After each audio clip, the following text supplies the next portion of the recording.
Welcome to Makers International, a podcast of makers from 3 countries, 2 continents, and featuring 5 guys separated only by the same language. Here's your host, Richard Morley. Hello. Good morning, good afternoon, good evening, good night, good times, whatever time it is, and wherever you're listening. Join with me as always, Chris, Joe, and Jamie. Hopefully Alan will pop along at some point too. Very welcome to 2018. So, very quickly, the shout outs from the last few episodes, because obviously we rattled through them last time. We have the Yoval Lava Wood Turning, Jim Dockrell, Know What Mum Knows, ZH Fabrications, Chad over at Mancrafting TV, Harnell Media, Ragtie, Tracy Keaton, that's a new one I think, so welcome Tracy, Highland Boxes, Wacky Woodworks, Bobley's Wood Shop, The Woodworking Shed with John Clothier. Some people have some really long YouTube channel names. Be Happy Woodworking and Honeybees, and Mr. Heath Knuckles himself. So welcome to the new listeners. Welcome to our listeners listening live. Don't forget you can get in touch with SoundCloud and all the rest of it. What is Jamie doing? Jamie, what are you doing? I am waving to our listeners live. Oh, good idea. Yes, good idea. That'll translate well in the audio version. Great. That's why we've got Joe. Today's podcast is brought to you in part by Yorkshire Grit, Woodturners Abrasive Paste, and our good friend Chad over at Madcrafting, who is still, I can't believe he's still giving away these awesome mugs, and they are awesome. If you want to find out more about our sponsors, visit our website, makersinternationalpodcast.com/sponsors. You can tell I haven't done this for a little while. I was thinking, do I ask Chris about his question, or do we go with Jamie and the giveaway? What's your vote, Joe? Give me Jamie first, get that out of the way. Absolutely, good call. Let's get Jamie out of the way. Jamie!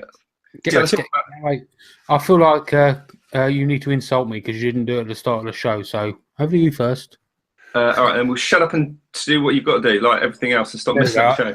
There you go. I feel like it's a podcast now. Right, okay. Yes, we have a giveaway going, and the giveaway for January is you can get your hands on a Heath Knuckles hybrid blank and a tub of Yorkshire Grit. That's and pretty cool prize. This runs until midnight, the 27th of January, Eastern Standard Time. And we will announce the winner of the show on the 28th of January when we go live. Oh, but Jamie, please tell me how I can enter. Oh, I shall do that, Chris. Thank you. And to enter the contest, you go to makersinternationalpodcast.com and you go up to the top of the tab that says challenges and contests. Go to the drop-down menu and go to the Heath Knuckles Hybrid Blank and Yorkshire Grit giveaway, and go to the Glee map, log in, and you're entered. And if that sounds confusing, hold on, Jamie. If that sounds confusing, then that sounds confusing, and you are entering via your cell phone.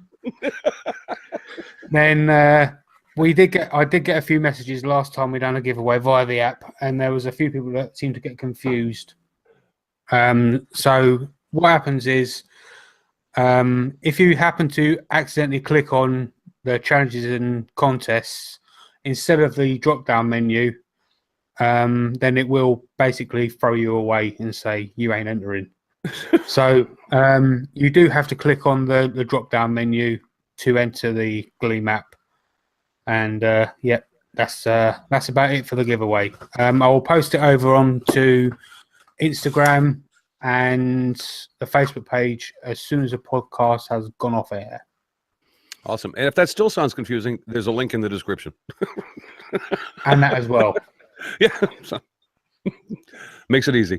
Absolutely. I think it's probably worth mentioning, we are not a marketing company. We do not do Gleam apps as our business. So we really don't know what we're doing. So if you do have any issues, let us know, because we try and make it, obviously as easy and as fair and all the rest of it as possible. But at the end of the day, you're trying to get something for free. So bear that in mind when you send Jamie your polite, I can't get entered messages. Because they feel the brunt of it. Yeah. So excellent, Chris. We got a question right? Is that? Yeah, we got a question right, as in we answered the question right, but it's like an expression. Well, I can get any question right. It's the answer where I stumble. So I do have a question. The answer is up to you guys. And I don't know about you, but I mean, this is a question that we get asked several times throughout the year, and it's just people that are new trying to get into YouTube and just trying to sort, and find their way. And it was asked, and I was asked not to mention the name, so I'm not going to, so don't worry about that, sir. But he said he would like to know, ask how a new YouTuber, somebody who is just new, has a new channel on YouTube, such as himself, can get to that 10,000K view threshold required by YouTube in order to monetize your channel a little faster than what apparently he's currently getting there. He says he currently has over a handful of videos out there on his channel, and he says, I'm nowhere near that 10K mark. And do you have any advice on how to get somebody who's just starting on YouTube up to that 10K threshold as far as views goes faster than apparently this gentleman's channel is growing? So I'll leave it up to you guys. Joe, I mean, do you have any advice as far as that goes? Well, there's a few areas to look at, really. I mean, the biggest thing that everybody will always say, the only guaranteed way to increase your views, increase your subscribers, is to keep putting out content, and quality content at that. If you're just putting out videos for the sake of getting a video out, that really comes across a lot and it turns people off. So it's better to have some quality content coming out rather than thinking, oh, I better get a video out, sort of thing. But also a big part of it is sharing it. Getting it shared around in the right places will play a big part in that video actually being viewed in the first place. So one of my favorite places to share my videos is Instructables. It's an extra bit of work because you have to write like an article kind of thing for it, step by step, of how you made the project with images and stuff like that. But it can get featured on Instructables. It can get sent out to their subscribers in their email. But it's also more likely to be picked up by other websites by it being on Instructables, as that has got its own set of viewers separate to YouTube and other social media. So that's a really good way to gain a new audience that aren't familiar with you in the first place. Other than that, really, I find it is a lot of time. The growth on YouTube is very much like slow at the beginning, and you will find it picks up as you go along. The more viewers you get, the more subscribers you get, and of course the more subscribers you have, the more views you get, and it just builds up like that. So 0 to 100 often takes hell of a lot more than 5,000 to 6,000 kind of thing. Right, and I think that we talked about this briefly off the air, and Joe brought up the point that it's fairly obvious that you're not going to get a lot of views on an hour-long video, or like like us, like sitting around talking here for an hour. You're not going to get a lot of views on a video like that because people just don't have the time and they won't commit to it. So keep your videos to a certain, I guess, length, and just try to make them as good as you possibly can to, somebody who has time to spend 7-8 minutes watching, you make an awesome friggin' video. And I think that and then once you share it around to your social media, knock on wood, your friends will pick that up and share it and things of that nature. And then growth just kind of organically happens because there's no way to actually, I don't know any YouTuber out there who's actually bought advertisement for themselves, outside of the social media aspect in order to gather attention to and it would become quite expensive. And I don't think that's an avenue. So work on getting your stuff, shared. And I think you're good. Yeah. I think you've probably hit the nail on the head there, Joe. And everyone's always going to say the same thing. You've got to put content out there. And it's got to be, without sounding cliche, it's got to be quality content. Now, that is a bit of a misnomer because what one person thinks is quality is not going to be necessarily somebody else's sort of quality. I mean, and I use the analogy of TV. Some people like the soaps, some people like documentaries, some people like murder mysteries, whatever it is. And if you like one, you might not necessarily like the other. And that's the great thing about the broadness of what people make and what people do and the kind of videos you find on YouTube. But do you guys, not just the listeners, but you guys here in the room, do you know about YouTube Reels and YouTube Posts? Nope. Have no clue. You know about this? No. This is a thing that is on one of YouTube's things for 2018, as far as I can gather. And I don't have time to be a YouTube guru, so I rely heavily on other people. And if you don't know of Tim Schmoyer and Video Creators YouTube channel, hunt him out, and there is some awesome tips in there. But with anything, YouTube's changing. It changes probably hourly, daily, weekly. So a 4-year-old video about YouTube and how it works and algorithms and tactics and all that kind of blah isn't always going to be relevant to today because it all changes. But currently, YouTube is making a big shift towards mobile, in terms of the platforms on your phone and things like that, but also into being more of a social network. And now they've always claimed to be a social network, and that's why they have comments and ratings and likes and shares and all the rest of it.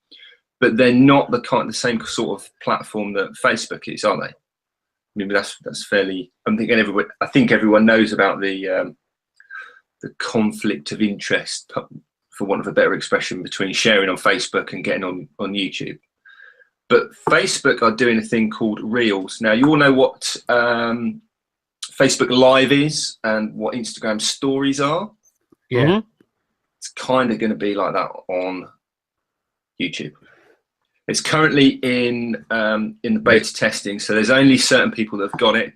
Tim Schmoyer is one of the people that's got it, and they have posts and little short stories that appear in your subscription feed.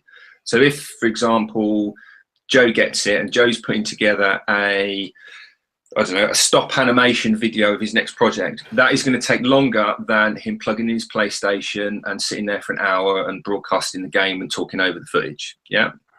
So if you're working on a long-term project, you can have like the Instagram stories, and you can post those on your YouTube, or you will be able to post it onto your YouTube thing and let people know what's going on. So you can actually put out kind of content stuff between your main videos. And I personally think that is the key. Even if you've got a video that won't necessarily interest me from the thumbnail or the description or something like that, a short video, a short post about it might pique my interest and get me to look into it. And I think it's about that regular putting stuff out. Yeah, I think so too. It's not just about that. It's like, you must have watched a TV program, and then they break mid-season, and then you miss the first 2 episodes of the second half of the season because you just forget about it. You move on to another show, or you change hobbies, or you go away on vacation and you do something else. That is easy to happen on YouTube as well. So if you have a big break, because we're busy and we have jobs and lives and all the rest of it, and you don't put a video out for 2 or 3 weeks, you might still be putting out exactly the same content, but your viewers kind of will forget about you because YouTube doesn't stop because you're on vacation. And I've found that loads of times, and it's a real struggle to kind of get back into the swing. That's actually pretty cool. I'm excited to see that, because that's kind of like an Instagram thing for YouTube. It's like, here's what I'm up to. Steve French out in the chat brought up a good point, and at least a point that I happen to agree with. It was just, and we can wrap this, question up here, because it's a good discussion. We could actually make a show out of it if we wanted to. And considering none of us brought anything to the table today, maybe that's a good idea. It might happen anyway. But Steve French said, he says, I see a lot of guys or people, not gender specific, excuse me, ladies. A lot of people marketing their videos to fellow creators. And if you're marketing your videos to, and you're putting the emphasis on getting your peers to watch this, your channel's not going to grow very fast. Only because there's a very limited amount of people that you're marketing your video to. And I guess what he's saying is think more general public. Think about what is going to catch the general public's eye on YouTube, and, make sure your search words and all your, your SEO stuff is in line, so people who are not creators will be able to find your work, and you'll grow a lot faster. It's always nice to have your peers clued into what you're doing, because we love each other. We want people to look at us and laugh. Well, maybe not you, but me. They laugh at me. So it's fun to have your peers, chime in and stuff. But if that's the only people you're marketing it to, then it's going to limit your scope. And so try to broaden that up a little bit. So thanks for that, because that's actually good advice. And I think actually a good point to add to that. Sorry, Richard. No, dive in. Use Heath Knuckles as an example. Really, it's good to have a mix. Kind of, you want to put yourself into a niche area, because audience of a niche are loyal and they stick around and they've got a real interest in that niche. But by having items in that niche area that appeals to a broader audience is perfect, basically.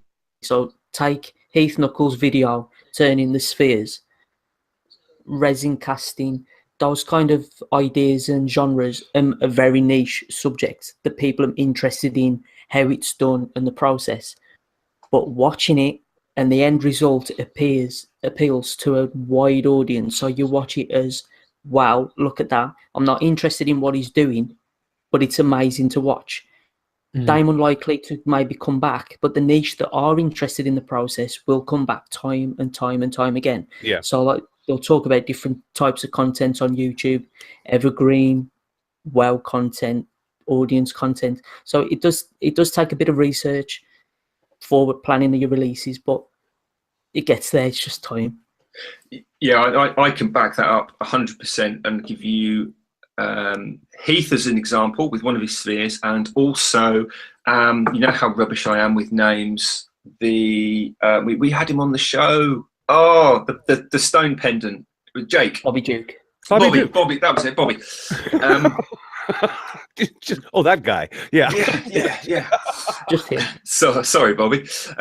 But Kat was on her phone looking through her Facebook feed, and she looks over and she goes, "Oh, have you seen this?" And it was like a Facebook quick, speedy video of one that Bobby had done, and then about a week before that, one of the spheres that Heath had turned, and that had come about through one of her knitting and crocheting Facebook groups that she's a member of.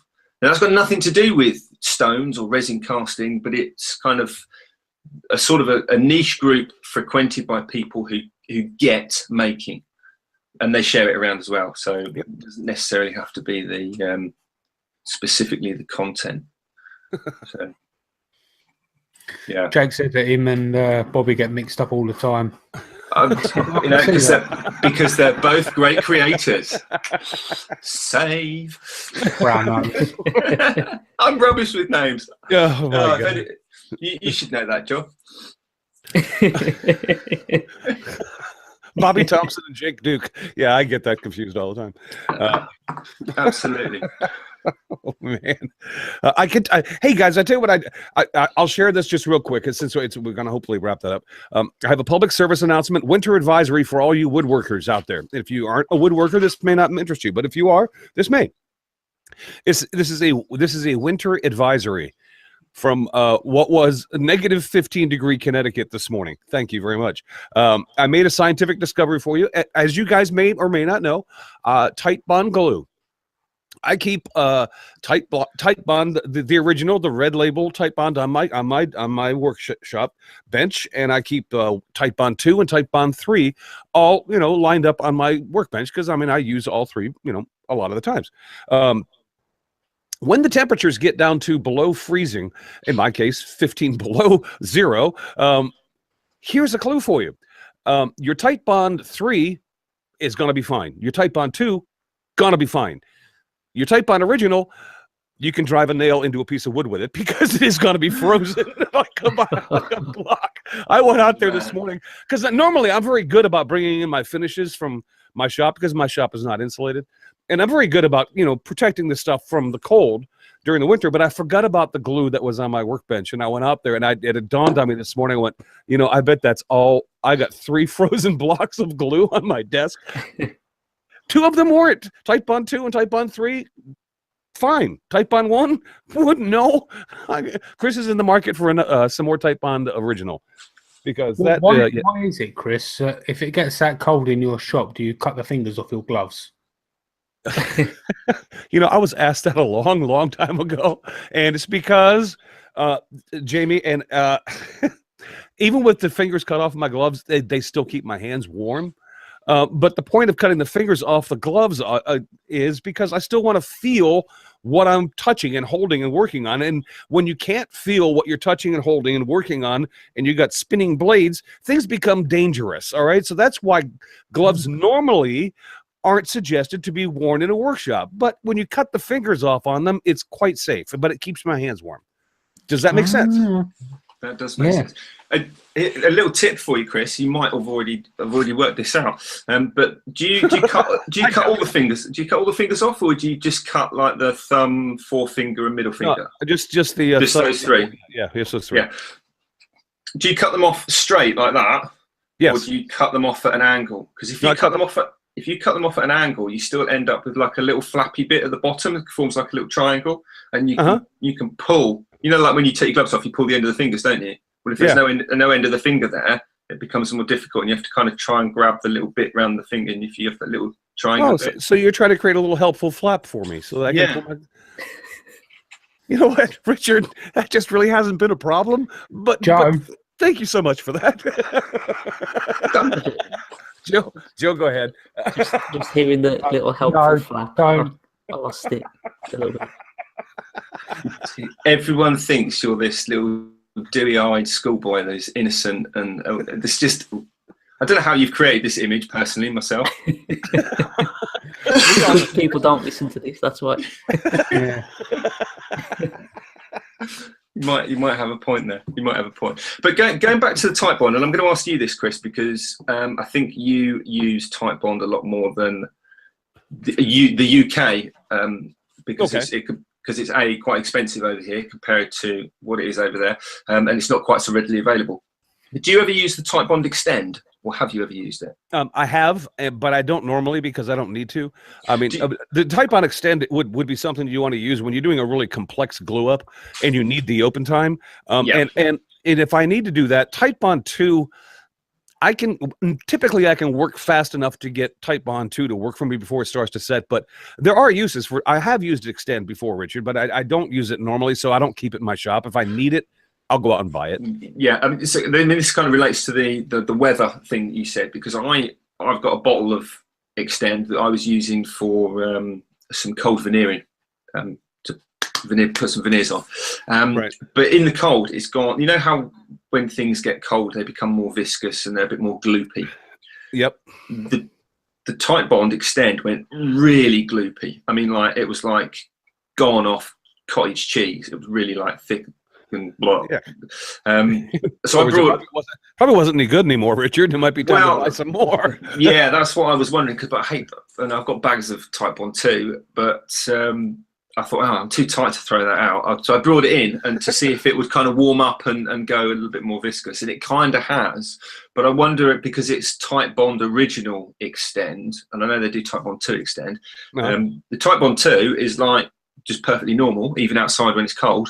But the original has gone kind of like, gone off milk. And I don't know, because I don't know their recipe for their glue, but I'm just assuming, because knowing that Typebond, what I dealt with this morning made it pretty obvious to me that the original Typebond probably has more water in it than the other two, and so therefore it allowed it to freeze a lot quicker than the other two. So I mean, I just think that probably once it freezes and it crystallizes and then it melts again, it's probably not worth hanging around anymore. You might want to go out and get a new bottle. Yeah, it's not something I use every day. But if anyone out there's listening and they've managed to turn their glue into gone off milk, I'd be interested to know how it turned out. Hopefully nobody tried to put it in their tea. Hopefully nobody attempts a taste test on that either. That's okay. I saw Ryan Bitters do that, and it wasn't pretty. Yes, I was going to say, once I saw a video, somebody was trying to eat the stuff, and it's the Ryan Bitters show, wasn't it? I remember now. I blame Ralph Wiggum on The Simpsons. All that eating paste, it's rubbed off on a generation. You're probably not wrong there, actually. Yeah. But isn't it good for if you're eating chilies? You eat loads of wax crowns first. Yeah, it's more like that. Put some coating on your tongue. At what point in time are we going to get to this week's topic? Because we're talking about it's a new year. We've got new ideas. Joe has new ideas. We're all hoping that we come up with one by the time he's done talking today. So, fingers crossed. Do you want to get into what is actually what we intended to talk about today, or do we not care and we just want to fluff that off? I don't care either way. Come on, Well, Joe, I save don't. us. I was coming through with like the idea of it being January, like kind of New Year's resolution kind of season. Typical things are always storage and forward planning for the year, and I thought it'd be good for me to actually bring up the storage part of it, because I'm going to be starting a shed build that is designed specifically just for storage, because something that a lot of us have to deal with, obviously not Chris and not Richard with his 20 odd workshops, but it's floor space. So my shed for storage, anything I want to create in terms of a storage solution is still going to take away floor space, and that limits me to the kind of work I can do in my shed. So instead of building yet another workshop, I thought, well, why not build an outdoor cupboard, which will obviously be a shed. So the dimensions are going to be roughly 10 foot long by 2 foot deep. So I like to think of it as basically an outdoor wardrobe in a way. It's going to have 3 doors on it. I'm going to stick my thickness planer out there. All my corded tools that I don't use regular, so such as jigsaw oscillating tool, sanders, stuff like that, that it's just as easy to nip outside my shed, open up the cupboard outside, grab that sander, take it back in, as opposed to having a corner or a cupboard in my workshop taking up all that space. That's the idea behind it. I wondered if you got any other kind of space saving ideas in terms of maximizing floor space specifically, because that's what I'm really struggling with at the moment. You know, Joe, I can't, and I'm going to concede this to you. I can't, I have a hard time relating to the space that you're working in, because I don't work in quite that tight of corners. You know what? I think your solution is probably the best, my friend, because, look, if you can't increase the size of your shop, then increase the size of your shop. And so that's basically what you're doing, is you're thinking outside of your shop box and making a new box in which you can store things. And as long as everything you're putting out there is going to be protected from the weather, I think that's a great solution, especially, you know, knowing the parameters that you have to work within. That sounds like a great idea. As far as my shop goes, and again, guys, I mean, I don't have Richard's shop. I have a 2-car garage. Okay. And so I do have a fair amount of space for a home workshop and for what I do. But even then I struggle with organization and things. And because we all have a certain amount of bench tools that we keep, on hand, like whether it be a vise or a grinder or whatever the case may be. What I found the easiest thing for me to do with those type of tools is to mount them onto a board that's a little wider than the tool itself. And then after I've mounted on the board, I now can go store that inside a cabinet somewhere. And then it's out of the way. And then when I need it, I can pull it out and I can clamp that board, which holds the tool, to my workbench, give it a solid foundation, then I can use it, and then I can take it off and put it away somewhere. So it's out of the way. So and I know the size of your shop that you're dealing with, Joe. So, like mounting a tool permanently in place is like not an option. It's like, no, guys, because I really kind of need every bit of inch I have here. And that's where, who is a master at that is Rob Applebaum, and the shop that he works in, because he works in a space that I don't think is very much I think he may even have a smaller space than you do, Joe, as far as what he works in. And a lot of his solutions that he's come up with are absolutely brilliant. Someone else is Stephen's 8x6 workshop. Mm-hmm. Yep. Yeah, what he's got in there is just unbelievable. So every single nook and cranny is filled with tools, and that's it. I mean, but it's just unbelievable. But they're all out of the way, which allows him to work, and he's able to take them out and use them when he needs them. Then he puts them back, and so that's like what we're talking about. And you know what, Joe, if you've got the room to build an outdoor storage shed just to basically increase your shop size, then that's a fantastic solution. That's like the thought behind it, because I suppose you can take any workshop size, say such as Stephen's 8x6 workshop. Having an 8x6 floor space is a really good size to have. But of course, as soon as you start putting stuff inside that floor space, you've no longer got an 8x6 floor space. So such as my tools that I use all the while, obviously my table saw, my bandsaw, drills, drivers, stuff like that, I want those all on hand all the time. but tools that I'm less used at the moment, I'm literally chucking them in a corner and not worrying about them because I know it's going to be a while before I want that tool again. But when it comes round to the time that I do want to use that tool, it's a nightmare, and I'll look for any option to not use it before having to traipse through and clear the pile out to get to what I want to get to. So like me with a router. Or Richard with a scroll saw. Yeah. I actually posted my scroll saw about 300 miles west, just to get it out of the way, just get it literally in another country, so I don't have to use it again. But and I know you guys now take the mickey out of me with workshop size, so that's fine. But honestly, I do not have a massive workshop. The workshop you see in my videos is my workshop. What I do have is storage, because my old workshop, which many people now know, and if you don't, is about the size of 4 garages side by side. It is a large building, but it is also an hour's drive away. It only has a single kind of 2'6" door entryway. Hold on a sec. Can you hear that tiny violin? Just hear it. Yeah, but and it's great. But my point is, as a workshop, it was awesome. It was absolutely awesome, and I'm brilliant. But it's too far away to be my workshop now, so I've had to downsize, which is life, I suppose. One of the plans for 2018 to kind of keep it into our new year, new ideas, and all the rest of it, is to build a new workshop.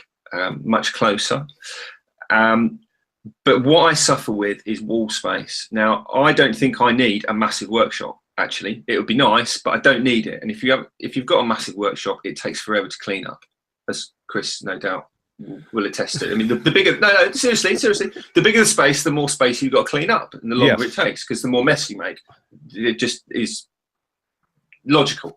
But from what you're kind of alluding to, Joe, is wall space. If you can maximize your wall space, you don't have to go deep. And if you don't go deep, obviously everyone around you's happy, and you've got more space in the middle of the workshop. Does that make sense? And I think that's what Stephen's done in his 8x6, because it's pretty much French cleat walls, isn't it? And everything's on the.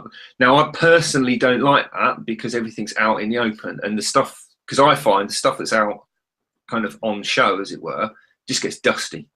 And if it gets to the point where it's getting dusty, then it needs to be packed away because it's not being used. Not because it's getting dusty, you just dust it down. But if it's getting dusty because you're not using it, it doesn't need to be out. And that's when you can start to, have narrow cupboards or whatever. And if you can go high as well, that makes a massive difference. Maybe a foot off the ground, Joe, something like that. That you've got to get on a little step stool and. Well, that would be my. That has been my solution as far as those tools, because I don't use my handheld circular saw, and I have a couple of them. I don't use my handheld jigsaw. I don't use my my handheld planer or my biscuit jointer or things of that nature. And so my idea to do that was and you can't see it in my videos when I do it, but above my head you will see a rack that I have a ton of my woodworking books that I keep there for reference purposes when I get stuck. But off to either side of those, I have all of those tools way up high like that. So I know that they're not often used tools, but I have them there available, and I can. And step stool would actually be a compliment. Thank you, Richard. I can grab a ladder, and my little munchkin rear end can run up the ladder and grab those tools and use them when I need them. And I don't use them that often, so high is always good. If you can keep them up and above, that's always cool. I've always tried to figure out, though, guys, how to what the most unused space in your shop is always going to be? And it's because nobody's ever figured out how to actually maximize the use of it. Right up in the ceiling. Is your ceiling. Your ceiling. It's like I have it, and there are, and just because I've questioned the intelligence of mounting heavy objects above my head, I guess is why I've never really pursued the fact of storing things that may actually fall down and give me a concussion. But, you know, if there was a way to maximize your ceiling space and get things off the floor, create more wall space at the same time, then I would be all for it. But I just haven't found or invented anything that would be something I'd feel safe, you know, walking around under without, you know, constantly looking up. Like, is that gonna, you know, it's one of those things. But because I mean, my space isn't really tall, but I'm fairly tall, so you know, I've got less headroom than other people.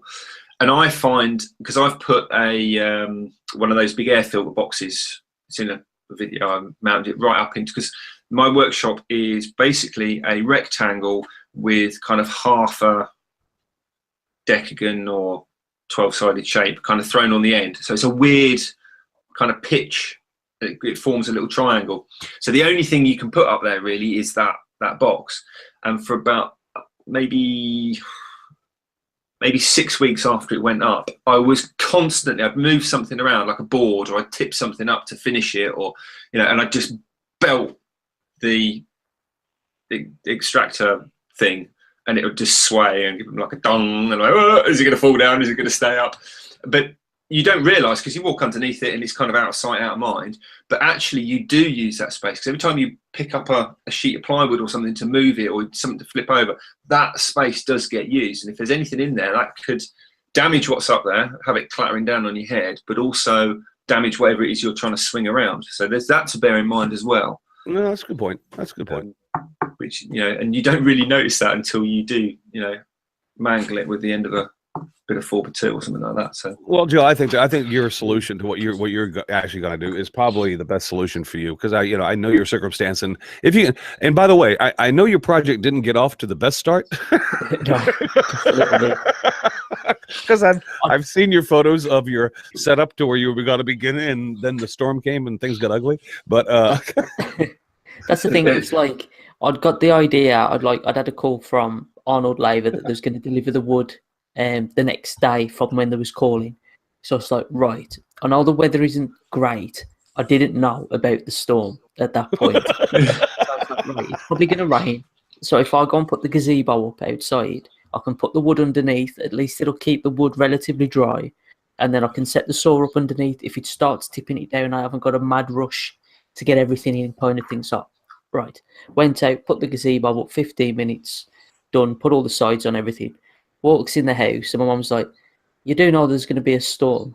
And I was like, it'll be all right. And then I see the weather forecast, and it's like, there's going to be 70-mile-an-hour winds. And well, I'll go and take the sides off, so at least the wind can blow through. It's all tied down. It won't go anywhere. It'll be fine. And then, of course, I'm hearing all through the night, all outside. I'm like, oh, what's it going to be like when I wake up? So as soon as the sun rises, there it is, collapsed over to the one side, bent in half. I don't know how it's managed to bend in half. I predicted it would have moved, but I would have thought it would have moved as one. Half of it was still buried in the ground, pinned in place, not moved. The other half was over like 10 foot, snapped in half at the middle. So I'm like, great, this is no good. It's ruined now. But I went out, popped it back up, and it went back up. And I was like, I've got away with this one. It probably just folded weird, and it looked right. No longer had I walked back in the house, I heard look, back in half again. The metal cross struts was in half. They'd been snapped. So I thought, forget it. So of course I just trampled it all down, snapped it up even more, chucked it in my shed. Oh God, and it's on Amazon. I've got to get a replacement. So luckily, the one that I brought was like £73, and then I found the same one as being 65. But then for some reason, I presumed that nobody's buying the navy version, because then the navy version was on offer for 40. So it's an expensive lesson to learn, that 15 minutes to have taken it down when you see a weather forecast that there's a storm coming. It's probably a good 15 minutes to spend. But I've got it, and it's not up at the moment, you'll be glad to hear. So I'll just be putting it up when I'm going to be doing it and taking it back down again. I mean, this is probably a bit late to have this conversation now, Joe, but what was that timber that you were expecting to be delivered for? What were you building with that timber? Yeah, I know. It's an outdoor shed. what's going to happen when you build the shed and it chucks it down with rain? Yeah, but like the thought is, it's treated timber as well, so it's not even so much. It's not even so much about the timber being wet. It's more cutting it when it's wet. It's a nightmare to cut wet timber and then nailing it together. So that was more the problem. But at the minute, it's literally outside. And I know Chris has had it cold, but it has been a little bit cold here as well, and it's currently frozen. So I went out this morning thinking, I might have a go. It's frozen solid, so I'll put it off till tomorrow. In the future, because I haven't got to the point where I've had a collapsing gazebo end up with a small girl with red shoes and a Scotty dog asking where they are. But I have been in a situation where I've had loads of timber delivered to build a shed, an outhouse, summer house, whatever you want to call it, a couple of times, and it's in the middle of winter. It's going to rain, it's going to get cold, it's going to get snowed on, all the rest of it. And actually, if you drive past any building site in the UK at the moment, the houses are not, the guys do not fret that all the timber's soaking wet. It's a bit more of a pain to work with, as you've already said. Yeah, it is. But once it's up and you've got framework, just leave it for a couple of days and let nature take its course, let it dry out before you do it. It's only going to be a problem if you let it stay wet for weeks and weeks and months. Once it's cut and it's out there, just let nature take its course and dry it out. Don't trap the moisture in. Wood will not just disintegrate because it gets wet. It will disintegrate because it stays wet for ages and ages and ages. So if anyone's, don't get into that mindset. Let it get wet. It's going to get wet. It's going to be a shed. Don't fight it. And work on. Just cover it with tarpaulin on the ground. Well, the British Empire was built on wooden boats. I mean, so most of it was oak trees, some Sherwood Forest, but you got a point. They get wet. Oh wow! All right. Well, you know what, guys? Thankfully, without anything prepared to talk about, we've managed to get through about 45 minutes of this thing. Wow. And Joe, I'm looking forward to seeing that build too, because I'm sure it'll be great, and I'm sure you're going to love having it, especially if you can keep those doors and everything watertight and insulated from the weather. Then I don't think you have a problem storing tools up there like that. But as long as it's as good as inside your shed, that's all that really matters, right? I don't mind so much about the water getting in. It's more about thieves that I'm going to be a bit concerned about. So it's going to have some decent security on it. And for anyone listening, I've got a Bengal tiger in the garden.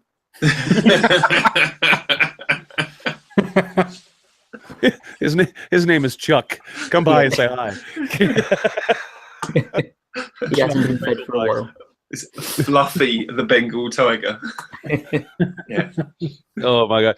You know what? And I hate to interrupt this frivolousness, but we actually have something relatively serious that we'd like to bring attention to, and I think Jamie has something that we'd like to mention that is also available on our website. And if you caring and loving people out there, and I know that you are caring and you are loving people, then Jamie, tell them what's going on.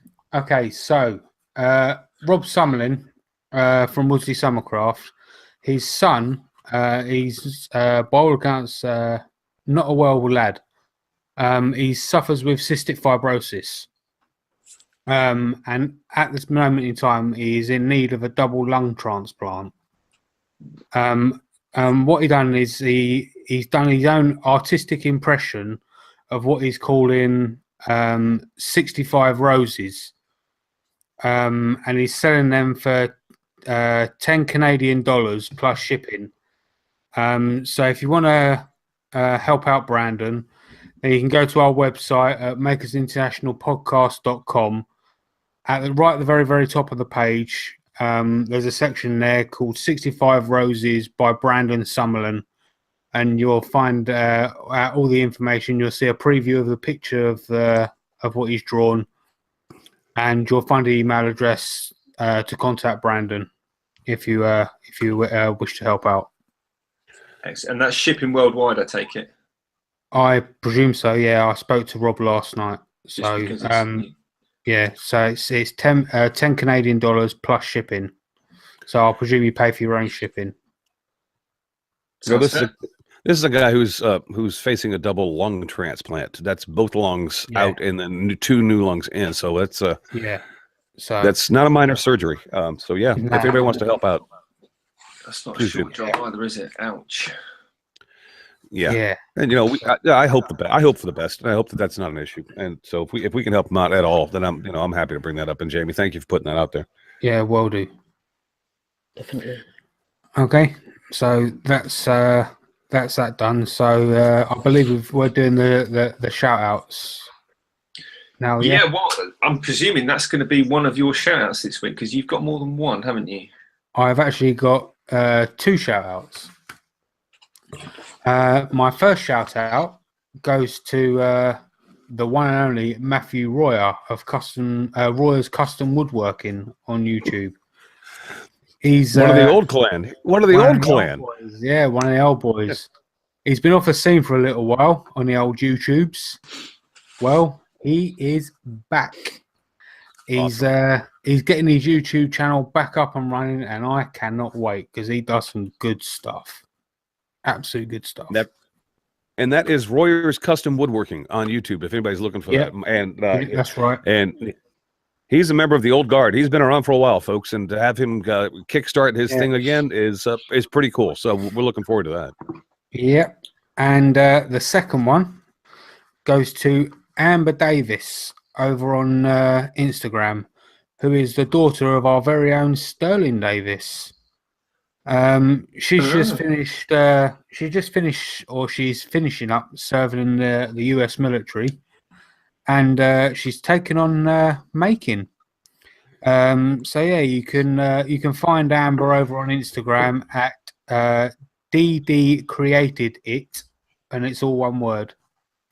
All right, and she makes some great stuff as well. So she does a bit like Sophie's channel, but she does a little bit of woodworking as well. Mm-hmm. You know? So yeah, so she was just in Sterling's last video, wasn't she? Yeah, that's right, with the American flag. Yeah, because she was home on leave because she's in the Army, and then she and Sterling got out into a shop and did a video together. Yeah, I remember that. Sterling fell asleep, the slacker. Well, see, Sterling didn't do a damn thing except sleep in his comfy chair, and she did all the way. That was actually a pretty funny video, Sterling. So hoorah for that.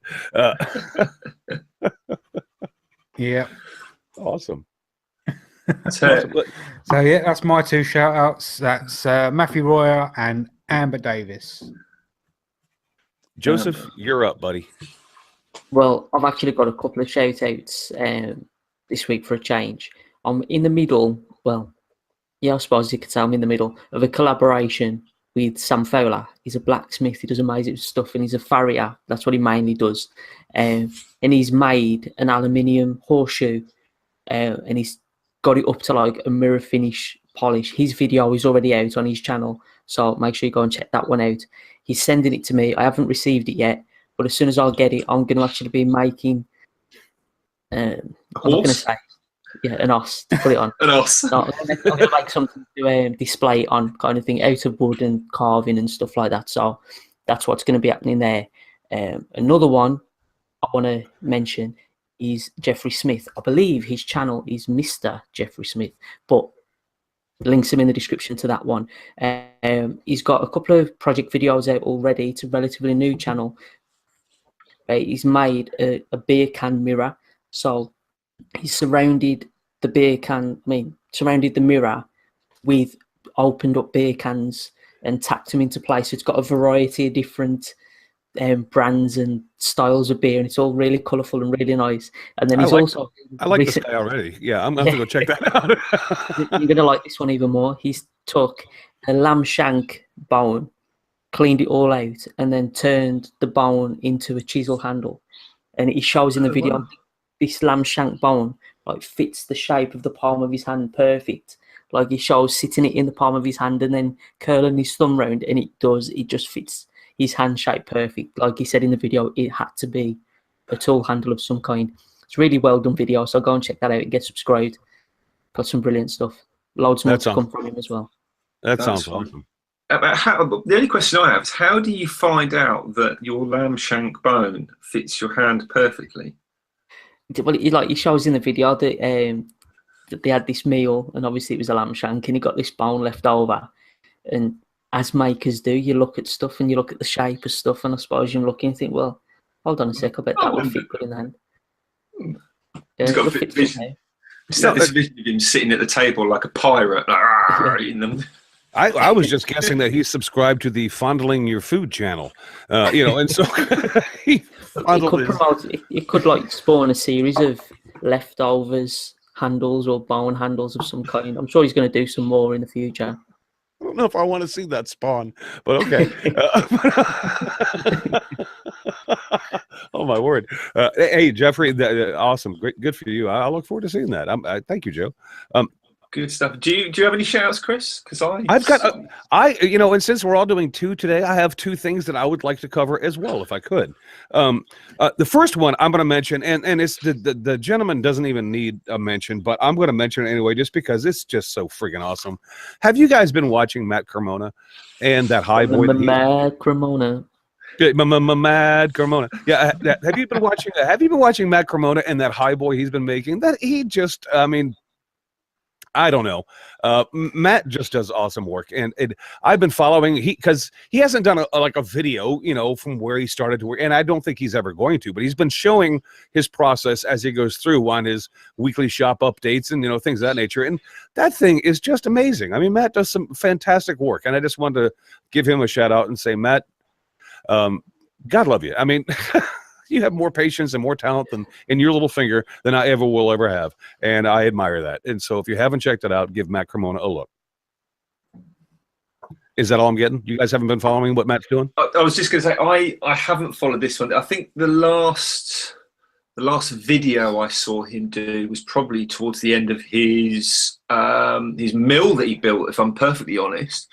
But like you say, the last thumbnail of his that I saw was so I think he did some finials. Yes, twisted like barley twist type videos.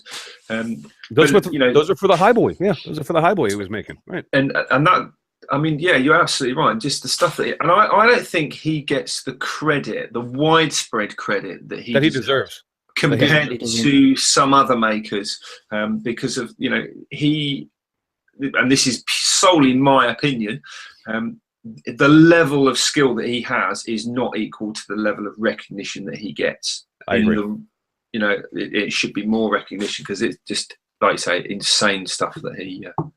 Well, he's a craftsman. I mean, he is a true craftsman. He is a fine woodworker. He knows how to do things and do them very well. And I think you're right. And there's another gentleman that is along his lines that I think doesn't get the credit or the recognition that he deserves. And we're working on lining him up to come on the show sometime next month. And we'll talk about him a little bit later. But the second thing I want to talk about today, and it may be a little bit exclusionary to some of the folks listening, and if it is, I apologize, but I want to get the word out.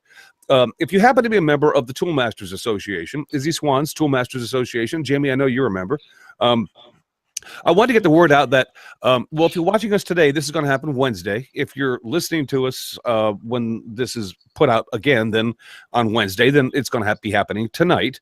The TMA classes are going to start again. Izzy has invited me, and I'm very gracious and very thankful that he has invited me to help him out in the endeavor of getting these classes together for him. So the Toolmasters Association classes are going to start again on Wednesday and or tonight if you're just listening to us on Wednesday, 8 o'clock. And we're going to have Joe Crawford on doing a class on product photography. That he's going to show you how you can set things up and get the lighting correct and make sure that you're making the best pictures of the things that you make, especially if you want to sell them onto the public, if you have like an Etsy page or things of that nature. So it's going to be a fun endeavor, and I'm really excited, and I'm really happy that Izzy's invited me to join him and actually help him out with this. So if you happen to be a member of the Toolmasters Association, look for the link for the classes on Wednesday in the Toolmasters Facebook group. And then we'll get things going at around 8 o'clock on Wednesday nights. That's Eastern time. I was just going to say, presumably that's 8 p.m. Eastern. Yes. Yeah. So there you go. And I'm really excited and happy that Izzy asked me to help him out with this. So this is going to be good stuff. Good.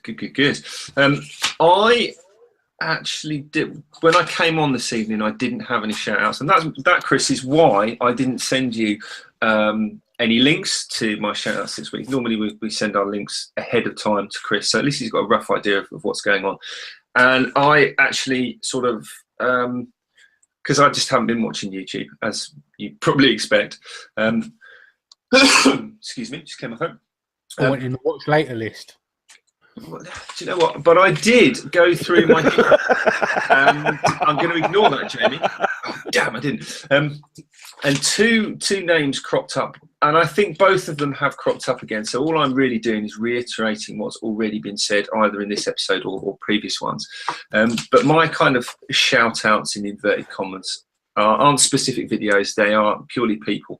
First one was Peter Millard, who is a UK maker. He's a chippy tradesman, joiner.